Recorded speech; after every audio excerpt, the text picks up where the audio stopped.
आज जा रहे हैं यहाँ पर आपका डॉल्फिन्स वगैरह देखने के लिए। यहाँ पे गारंटीड बोलते हैं, अगर डॉल्फिन्स नहीं मिलेगा आपको देखने के लिए तो श्योरली उसके बाद ये पैसे पूरे रिटर्न करेंगे इनका कहने के हिसाब से।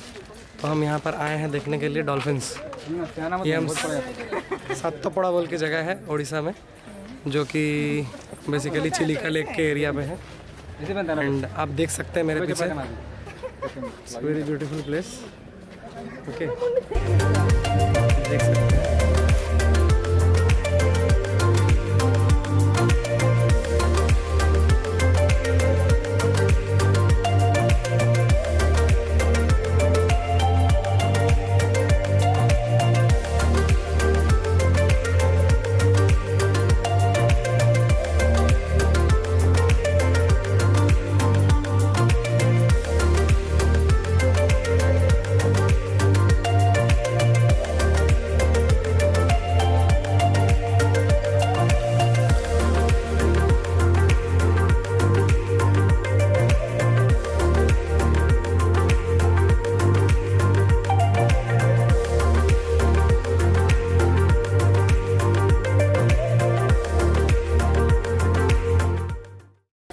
फ्रेंड्स, ये कोणार्क टेम्पल के यहाँ पर आप देख रहे हैं ये सारे मार्केट्स वगैरह यहाँ पर।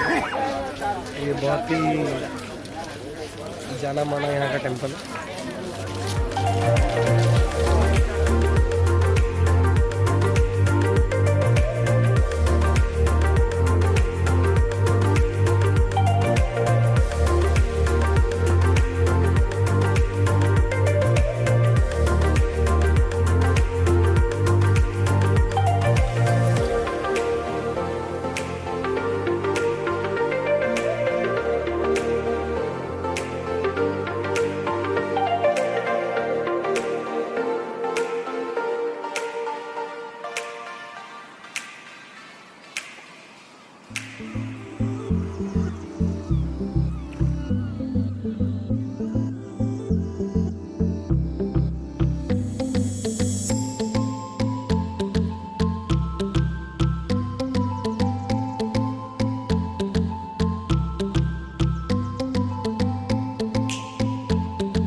चलो